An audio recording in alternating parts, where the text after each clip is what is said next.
Hello and welcome to ज़रा हट के। मुबशर जैदी और ज़रार खोड़ो का सलाम कबूल कीजिए।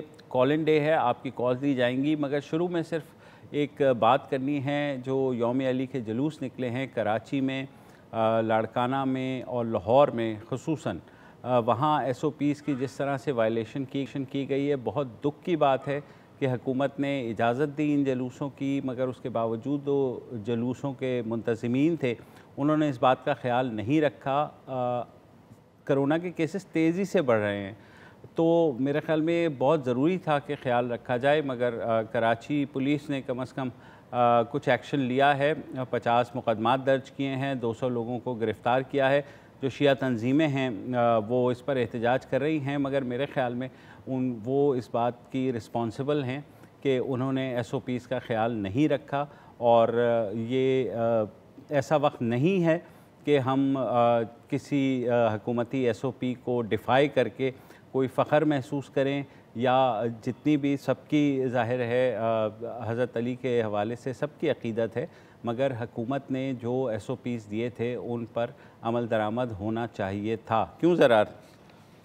बिल्कुल, देखिए चाहे मसाजिद में SOPs वायलेट हों, चाहे दुकानों में वायलेट हो, या चाहे जुलूस में या योम अली पे वायलेट हो, वायलेशन वायलेशन है।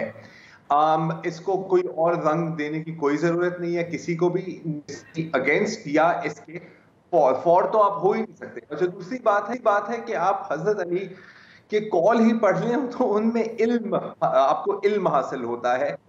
इस तरह की जहालत का मुजाहिरा करने की कतई कोई जरूरत नहीं है किसी को भी। आप तो कराची की बात कर रहे हैं, मैं लड़काना की फुटेज देख रहा हूं जिसमें वो बाकायदा पुलिस के साथ लड़ने लग गए। बिल्कुल। भाटी गेट में भी वही सिचुएशन है, लोग निकले हुए हैं। रावलपिंडी में भी वही सिचुएशन है, लोग निकले हुए हैं। क्या हासिल करना चाह रहे हैं जिनके लिए आप निकले हुए हैं? क्या वो वो अप्रूव करते हैं आपकी हरकतों को? ये भी तो एक सोचने की बात है ना। अब आपने अपने सर पर कफन बांधा हुआ है, बिस्मिल्लाह, ठीक है, लेकिन मसला है कि आपकी वजह से और लोगों को भी नुकसान पहुंचेगा। तो इसके आगे किस तरह कोई जस्टिफाई कर सकता है? मेरी समझ से बाहर है। बिल्कुल, और मेरे ख्याल में जो हुकूमत ने एक्शन लिया है, वी फुली सपोर्ट के उन्होंने जिस तरह के मुकदमात दर्ज किए हैं। बिल्कुल। तो अब कॉल्स की तरफ चलते हैं। पहले कॉलर हस्बे मामूल कामरान अली हैं नवाबशाह से। अस्सलाम वालेकुम कामरान। वालेकुम अस्सलाम। जी भाई। मेरी आंखों को ये आशोब ना दिखला मौला, इतनी मजबूत नहीं ताबे तमाशा मेरी। मेरे टीवी पे आए ना डिस्को यारब, लब पे आती है दुआ बन के तमन्ना मेरी। पाकिस्तानी अवाम जो है वो दुनिया की सबसे दलेर कौम है। उसने कोरोना को शिकस्त दे दी है, और जिस तरह आप बाजारों में भी देख रहे हैं और जुलूसों के अंदर भी देख रहे हैं, ये इस चीज को साबित करती है कि पाकिस्तानी कौम दुनिया की सबसे दलेर कौम है। और दूसरा ये है कि मेरा सवाल है रियासत पाकिस्तान से कि वो रियासत पाकिस्तान का जो सरकारी फिरका है वो कौन सा है? रियासत का क्या फ़िरका होना है? मेरे ख्याल में रियासत का फ़िरका तो आइन ही होता है, मगर किसी भी इसमें बात देखिए, ज़रा ने भी ये बात क्लियर की, हम भी कह रहे हैं कि इसमें प्लीज़ फ़िरका के ऊपर मत जाएं, मगर वायलेशन किसी की भी जानिब से हो, चाहे वो शिया हो, सुन्नी हो, कोई और मसलक से हो, वो वायलेशन ही रहेगी। वो वायलेशन की नौयत फ़िरक़े के एतबार से तब्दील नहीं होगी। तो मेरे ख़्याल में हुकूमत ने जो SOPs दिए थे, उन्होंने एतमाद का इजहार किया था कि जो शिया तंजीमें हैं वो इस बात को यकीनी बनाएंगी कि जलूसों में जो है वो वायलेशन ना हो और लोग सोशल डिस्टेंसिंग का मुजाहरा करें, मगर अफसोस के साथ कहना पड़ता है कि वो हमें नज़र नहीं आया।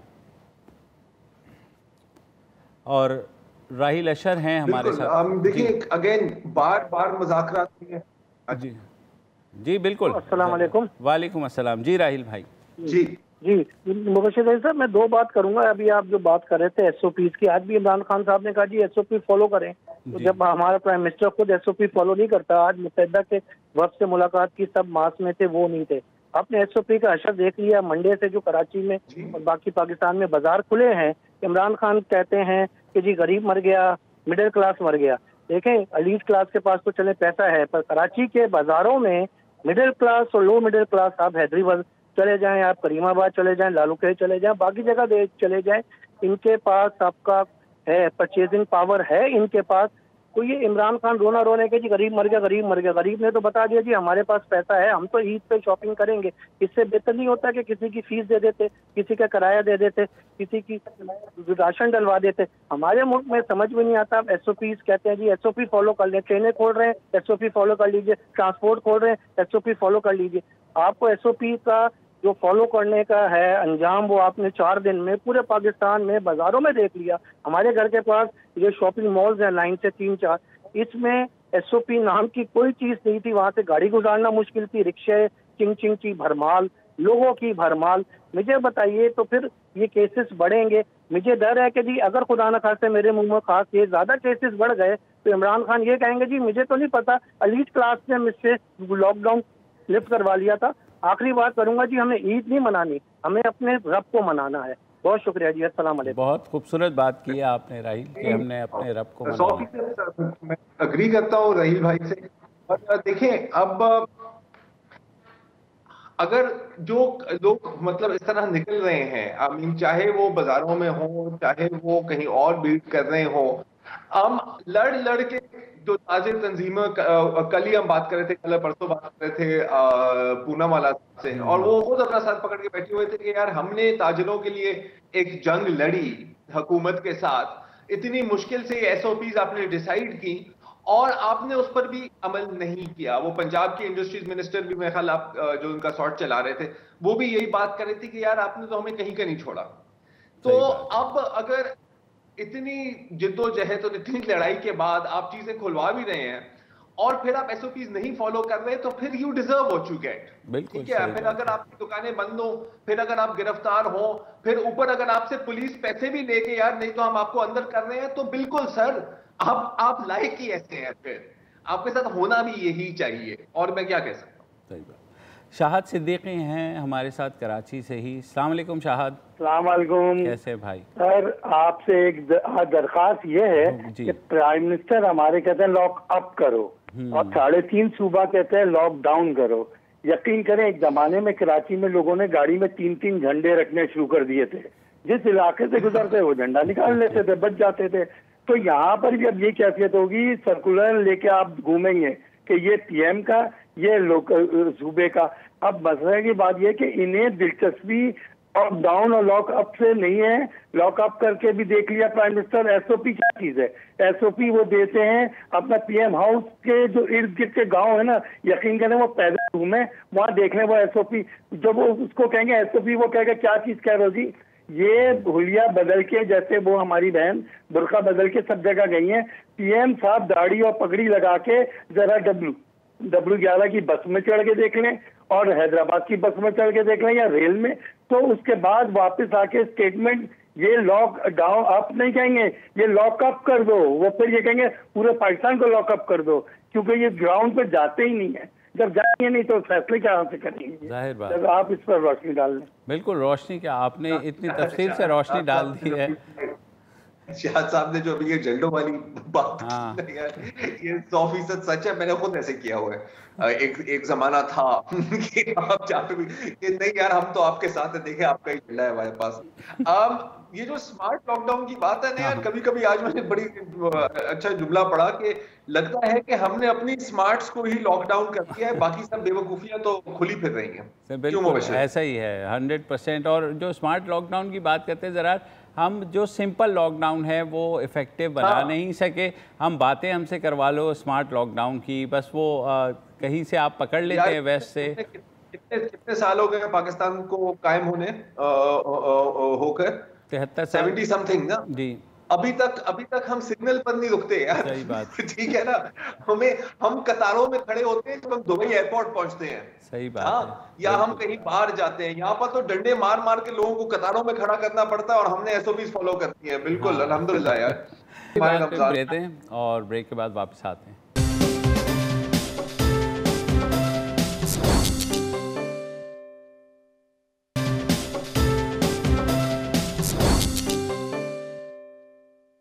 बैक और हमारे अगले कॉलर हैं केजार यूसुफ साहब कराची से। अस्सलाम वालेकुम सर। जी अस्सलाम वालेकुम। वालेकुम अस्सलाम। ठीक है आप लोग? जी सर। अल्लाह का करम सर। अच्छा जी, मैं ये कह रहा था कि देखें, ये बात तो तय है कि SOP पे तो अमल हमारे मुल्क में हो नहीं सकता ना, चाहे बड़े शहर हो, छोटे शहर हो, गांव हो, कुछ भी हो, ठीक है ना। तो इससे बेहतर ये नहीं है कि आप इतनी लंबी चौड़ी SOPs के बजाय लोगों को सिर्फ ये कहें कि वो SOAP यानी सिर्फ सोप का इस्तेमाल करें और अपने हाथ बार बार धोएं, ताकि शायद उनकी कुछ प्रिकॉशन हो जाए, ये बात उनकी समझ में आ जाए। बस मैं तो इतनी बात कहना चाहता हूँ, ये लंबे चौड़े SOPs नहीं समझ में आएंगे लोगों को। सही कह रहे हैं, ये कहा गया है केदार भाई लोगों को सोप के हवाले से, लेकिन जब वो बाहर निकलते हैं तो जाहिर है उसके लिए उन्हें मास्क भी चाहिए और एक मुनासिब फासला रखना भी ज़रूरी है। ये चीज़ भी जो है बहुत ही अहम हिदायत हैं। अब आप इन्हें SOPs कहें या ना कहें वो एक अलग बात है, लेकिन सोप से हाथ धोने के बाद जब आप बाहर निकलेंगे तो आपको मास्क लाजमी चाहिए है, और साथ ही आपको ये इस बात को भी यकीनी बनाना है कि आप दूसरे जो अशख़ास हैं, लोग हैं, उनसे कम से कम 6 फुट का फासला रखें। क्यों ज़रा? अच्छा, अब इसमें मैं एक चीज मेंशन करना चाह रहा हूँ, कल भी इस पे बात हो रही थी कि देखें, बिल्कुल आइडियली आपको 6 फुट का फासला रखना चाहिए। प्रैक्टिकली अगर आप बाजारों में जाएं तो शायद ये मुमकिन नहीं है। हम जो केदार भाई बात कर रहे थे उसमें मैं वही इजाफा करूंगा जो आपने भी अभी किया है कि घर से निकलते हुए, चाहे आप 2 मिनट के लिए निकल रहे हैं या आप पूरे दिन के लिए निकल रहे हैं, मास्क पहनकर निकलें। अभी मैं पढ़ा था कि डॉक्टर जफर मिर्जा ने भी कहा है कि हुकूमत इसको मैंडेटरी करेगी। मेरे ख्याल है कुछ सूबों में तो ये पहले से ही मैंडेटरी है। कराची में भी कराची कमिश्नर ने ऑर्डर जारी किया था, लेकिन उस पर इन्फोर्समेंट नहीं हो रही। अब सवाल ये बनता है, अभी थोड़ी देर पहले ही सोशल मीडिया पे एक बंदा सवाल कर रहा था कि जी मास्क कौन सा पहनना चाहिए।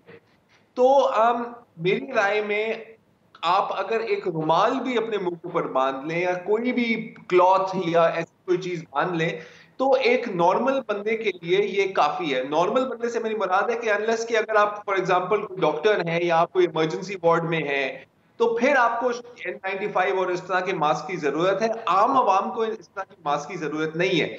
मास्क का मकसद क्या है कि अगर फर्ज करें कि आप इन्फेक्टेड हैं, कोई और इन्फेक्टेड है, तो आपसे इन्फेक्शन किसी और में ना फैले और किसी और से इन्फेक्शन आपके अंदर ना आए। अच्छा, जाहिर है कि मास्क की फिर थोड़ी सी आपको हाइजीन भी रखनी होगी कि अगर वो कपड़े का मास्क है और आजकल तो ये सिग्नलों पर भी बिक रहे हैं, तो बंदा 5-6 उठा ले वहां से, तो उसको थोड़ा सा आपको फिर घर आके ना एक दफा धो के रख लें, ताकि उसकी भी एक मतलब जैसे आप अपने हाथों को सोप से धो रहे हैं तो मास्क को भी सोप से धो लें। यही मेरा ख्याल है कि चल सकता है। बिकॉज वही जैसे केदार साहब बात कर रहे थे कि यार SOP आपने जितने लोगों को भी गिरफ्तार करना है आप करते रहे, पूरे मुल्क को तो आप नहीं गिरफ्तार कर सकते ना। तो लोगों ने ऐसे ही चलना है, यही हमारी आवाम है, हम भी यही आवाम है, तो कम से कम मुंह के ऊपर मास्क या रुमाल या कोई तौलिया ही बांध लिया करें, इतना ही काफी होगा मेरा ख्याल है। अच्छा, मिसेज आमना यूनुस हैं कराची से। अस्सलाम वालेकुम जी। वालेकुम अस्सलाम। खुशकिस्मती से मेरी पिछले हफ्ते भी कॉल मिल गई थी और इस दफा भी प्रोग्राम मैं आपका हमेशा बहुत शौक से देखती हूँ। मतलब मेरे ख्याल में 2-3 जो वर्क हैं प्रोग्राम टीवी के देखने में, उसमें आपका है। तो अगरचे कि आप लोग को भी लिफाफा कहा जाता है और डॉन तो वैसे ही गद्दार चैनलों में शामिल होता है, लेकिन मतलब चले मैं भी उनमें शामिल होना पसंद करती हूँ। एक तो मेरा ये सवाल है कि ये जो शहजाद साहब हैं, शहजाद अख्तर साहब, ये हर थोड़े दिन बाद कोई प्रेस कॉन्फ्रेंस करते हैं, फिर उसमें बताते हैं कि जो अपोजिशन के लोग हैं उनकी ये करप्शन है, सारी फिगर्स डिटेल्स दे रहे होते हैं। तो मैं ये कहना चाहती हूँ कि मतलब गवर्नमेंट से तो वो लोग हट गए, चले आवाम ने उनकी बात को, उनकी नैरेटिव को बाय कर लिया और अब वो लोग गवर्नमेंट में। अब ये जो कुछ बताते हैं तो कि उन लोगों को अपोजिशन में जो भी है, शहबाज ऑल दैट, तो उनको क्या अवाम ने पकड़ना है या अवाम ने उनसे रिकवरी करवानी है? अब इसका काम तो ये अदालतों में होगा ना फिर। बिल्कुल। तो अगर अदालतें वो काम नहीं कर पाती, और मेरे ख्याल में तो मैंने तो अब तक भी देखा है अदालतों में कभी कोई मतलब ऐसा नहीं हुआ इतने सालों में कोई पैसे रिकवर हुए हो या आम जनरल पब्लिक को कुछ अदालतों से फायदा हुआ। तो मेरे ख्याल में ये इतना जो पैसा हो लगता है, शहजाद साहब की भी पता नहीं कितनी पे होगी, ऑल दैट इन्वेस्टिगेशन पे जो इतना पैसा लगता है, फिर किसी को पकड़ते हैं, जेल में गए, अदालतों में पेशी हो रही है, तो वो सारा तो हमारे टैक्सेस से पे हो रहा है। तो जब रिकवरी कुछ नहीं होना तो हमें ये खर्चा हमारे पैसों से करने का फायदा क्या है। अच्छा, और दूसरी बात ये कुछ अर्सा पहले एक जो टेलीथॉन हुआ था बहुत मशहूर, जिसमें चंदा मांगने के लिए वज़ीर आज़म साहब ने अपील की थी, उसमें तारिक जमील का और वो मतलब जो एंकर्स का थोड़ा सा मसला हो गया था। उन्होंने कहा था ये झूठ के मतलब चैनल्स पे जो झूठ सच बोला जाता है। जी जी। उसके बाद फिर जो कुछ भी एपिसोड हुआ फिर हम सोशल मीडिया पे देख रहे होते हैं, उन एंकर्स की शान में बहुत कुछ बताया हमें जा रहा होता है। व्हाटएवर, वो तो अल्लाह वो लोग जानते हैं वो कितना सच बोलते हैं। लेकिन बाय विर्च्यू ऑफ दिस जो इस वक्त मतलब वो सारे जो फॉलोअर्स बता सकते हैं कि ये तो बिल्कुल झूठे हैं और गद्दार हैं, और इस नरेटिव के बाय विर्च्यू ऑफ दिस नरेटिव वो उस टेलीथॉन के स्टार्ट में कुछ और भी कह रहे थे, कसीदा गोई जो कर रहे थे। जी जी। तो फिर इस अगर हम उस पर रखें उस पर, तो फिर शायद हमें वो भी सोचना पड़ेगा वो सही कह रहे थे या नहीं, कि हम अपना पैसा दें और दे चुके होते। सही बात।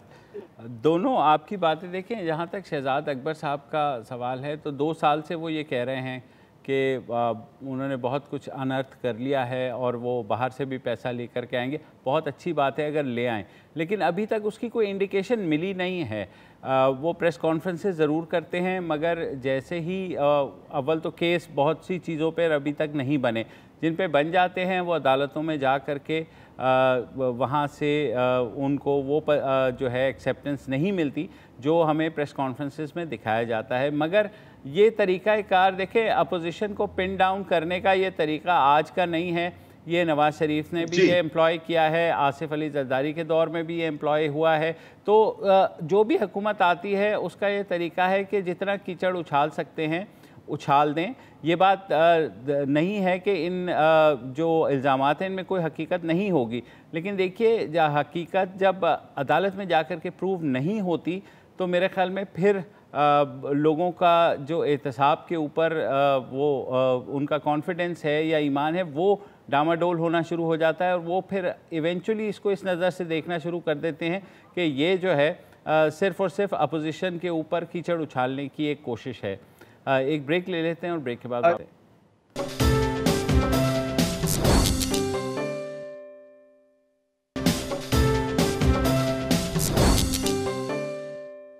वेलकम बैक जी। और ब्रेक से पहले आमना यूनुस साहिबा पूछ रही थी, जो बार बार प्रेस कॉन्फ्रेंसेस होती हैं कि सर इतने लुटे हुए पैसे हैं और ये चोर और ये करप्ट, और अभी आप बस भाई को 2 मिनट दें तो 10 करोड़ रुपए अभी डॉलर अभी आने वाले हैं, अरबों की कोई बात कर रहा होता है। तो ऐसा नहीं है कि पैसे नहीं आए। आपको शायद याद हो मुबशिर कि मेरा ख्याल है कि इस साल की बात थी, इसी साल की, हाँ पिछले साल की, कि मलिक रियाज साहब के साथ एक बहुत बड़ी सेटलमेंट हुई थी और ठीक ठाक नोट आया था यार पाकिस्तान। उसके बाद वो पता नहीं किस खाते में गया है, मुझे नहीं पता। लेकिन सबसे ज्यादा हैरानकुन बात जो उसमें थी, जो जितनी खामोशी हुई थी, मैं तो सोच रहा था कि जब आपने अपना नैरेटिव भी बनाया हुआ है कि सर हम लूटी हुई दौलत या ये सारे पैसे वापस लाएंगे, तो जब आपकी कोई कामयाबी हुई है तो इसके ऊपर कोई मेरा ख्याल है कोई 150-200 प्रेस कॉन्फ्रेंसेस तो बनती थी। लेकिन मेरा ख्याल 1-2 ही हुई, और उनमें फिर शायद ये बात हुई कि जी क्योंकि ये एक डील थी, हालांकि ये वहां के कोर्ट ने ऑर्डर किया था तो आपकी डील पता नहीं थी या नहीं थी, तो इस पे हम बात नहीं कर सकते। अच्छा, दूसरा उनकी बात सवाल था कि क्या फायदा है फिर इन प्रेस कॉन्फ्रेंसेस का। तो मैं आपको थोड़ा सा याद दिलाऊंगा, आपने वो एक तस्वीर देखी होगी ना कि वो जो जब आप चाहते हैं कि आपकी खुद एक गधा गाड़ी है और आप चाहते हैं कि गधा सीधा चले, तो एक लकड़ी के ऊपर ना गाजर बांध के उसके सामने रख देते हैं, वो गाजर को देखते हुए ना वो सीधा चलता है। अच्छा, गाजर उसको कभी मिलनी नहीं है लेकिन गाजर के चक्कर में वो सीधा चलता रहता है, वो ये नहीं देखता कि यार मेरे इर्द गिर्द क्या हो रहा है। तो मेरा ख्याल है कि अवाम के साथ भी यही स्ट्रेटजी अपनाई गई है दिहाइयों से, और अब थोड़ा ज्यादा ही इस्तेमाल की जा रही है, और ये इसलिए इस्तेमाल की जाती है because it works every single time. जी मुबशिर। सही बात है। असद रजा हैं हमारे साथ कराची से। जी असद भाई।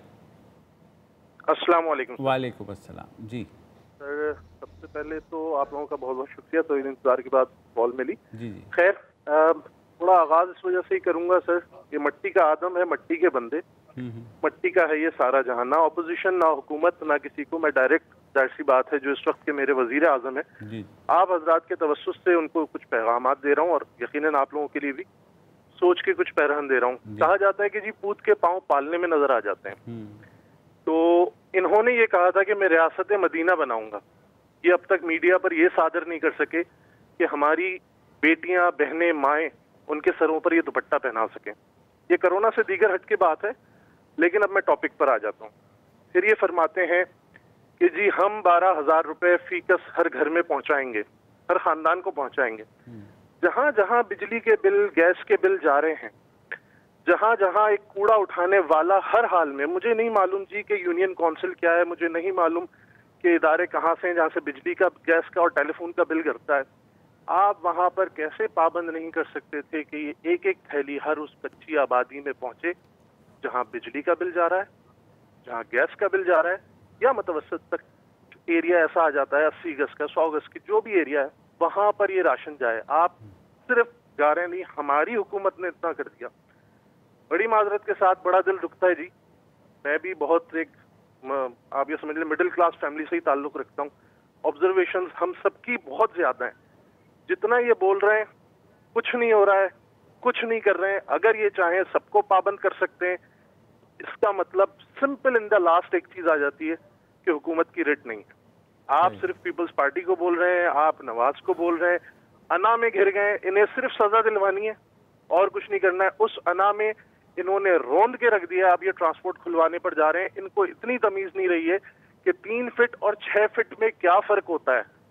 जब ये पाबंद कर रहे हैं कि नहीं जी 6 फीट का फासला लेना है आपने, नहीं आप जी 3 फीट का फासला ले लें। अवाम बंदे मर रहे हैं, मेरे बुजुर्ग, अल्लाह मेरी माँ को, सबके वालिदैन को सलामत रखे, इनको ये परवाह नहीं रही है कि एक बंदा चाहे वो दिहाड़ीदार तबका हो, वो जब बाहर जाएगा वो 1,000 रुपए 1,500 कमाकर लाएगा, लेकिन साथ कोरोना लेकर आएगा। वो अपनी माँ को, अपने बुजुर्ग बाप को, अपने 4 साल के बच्चे को जो दिहाड़ी के लिए पैसे रोटी खिला रहा होगा, साथ साथ वो कोरोना का लुकमा दे रहा होगा। अगर इन्होंने जो 2 महीने जाया कर दिए, 25 दिन, महीना भर भी नहीं कह रहा सर, मैं आपको हिस्ट्री उठा करके देखें, मैं देखता चला आ रहा हूँ, मुझ जैसा नॉर्मल बंदा देखता चला आ रहा है, तो आप वजीर आजम नहीं देख पा रहे। हैरत की बात है, आपके पास ड्रामा देखने का टाइम है, आपको ये मैसेज देने का टाइम है कि ड्रामा जरूर देखें, आपको ये कहने का टाइम नहीं कि 25 दिन जो काम हुआ है, मैं 25 दिन प्रॉपर लॉकडाउन करता हूँ। आपने कैसे तकरीरों में खड़े होकर कहा मैं तो सजा दिलवाऊंगा, फलाना अच्छा सहाफी है, फलाना बुरा सहाफी है। अजीब सी हूक उठती है दिल में, हैरत होती है। कभी आपको आर्मी इतनी अच्छी नहीं लगती थी, कभी आपको आर्मी अच्छी लगने लगी। इस वक्त आर्मी को अगर ये एक कॉल दे दें, आर्मी जाहिर सी बात है खुद क्यों आए, वो बेचारी जितना खुद कर सकती है वो कर लेती है। मार्केट बेचारी ने बंद कर आदमी जाकर, और रेंजर्स क्या करे, पुलिस क्या करे, आपने किसी को किस काबिल क्या छोड़ा। आप बैठे हुए कोने में बैठकर, मेरी टीम बहुत अच्छी है, सबको नजर आ रहा है इनकी टीम कैसी है। दूसरों पर उंगलियां उठाने से पहले, बड़ा प्यारा मिसरा, मैं एक छोटा सा शायर हूं, कहते हैं कि उंगलियां मुझ पर उठाने वालों अपने दामन पे नजर तो डालो। तो सबसे पहले इनको हुजरे में बैठ करके ना अपना मुहासबा करना चाहिए, अपना एहतसाब करना चाहिए। असद भाई, मसला ये है कि वज़ीर आज़म हाउस में जो भी बैठता है वो शायद कुछ और ही दुनिया दिखाई जाती है, उसको कुछ और ही बताया जाता है। इमरान खान साहब जो कुछ कह कर के आए थे ज़ाहिर है, और जो कुछ कर रहे हैं उसमें बहुत तज़ाद नज़र आता है। ये आपकी बात जो पूरी आपने एक इमोशनल ज़ाहिर है बात की है, और उसमें ख़ासी हकीकत भी है कि लोगों को उनके घरों तक पहुंचा जा सकता था, मगर वो उसमें फिर वो ज़ाहिर है उस तरह से फुटेज नहीं बनती कि जनाब एहसास प्रोग्राम के तहत जो है लाइनें लगी हुई हैं और वहाँ पर उनको डिस्ट्रीब्यूशन हो रही है। तो ये टिपिकल हमारी हुकूमत का, हर हुकूमत का यही तरीका होता है कि हम दिखा दें, बजाय एक्चुअल काम करने के हम सिर्फ़ और सिर्फ दिखा दें कि हम क्या करना चाह रहे हैं। एक ब्रेक ले लेते हैं, मेरे ख्याल में ज़रार को भी इस पे बात करनी है ब्रेक के बाद।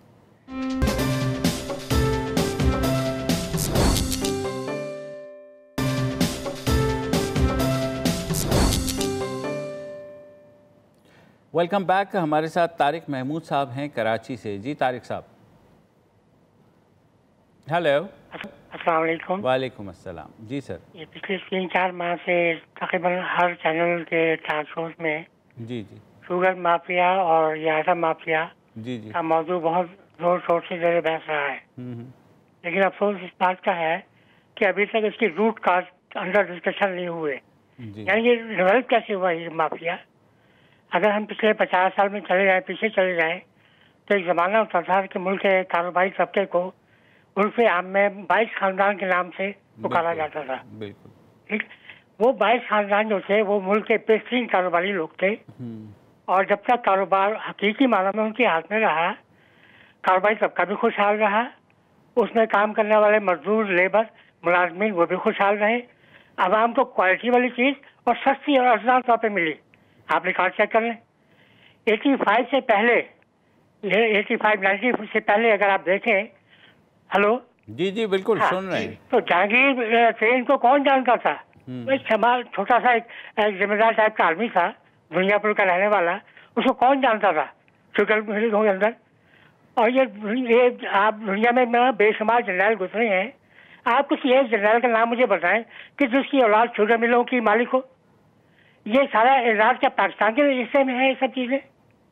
तो जब तक आप इसको डिस्कस नहीं करेंगे और जब जाहिर है कि जब ये लोग जागीरदार, वडेरे, सरदार जब ये इस कारोबार में शरीक हुए तो जो सही मानों में कारोबारी लोग थे वो बेचारे या तो चले गए, मुल्क से बाहर चले गए कारोबार बंद करके, या इनके रंगों में रंगे गए।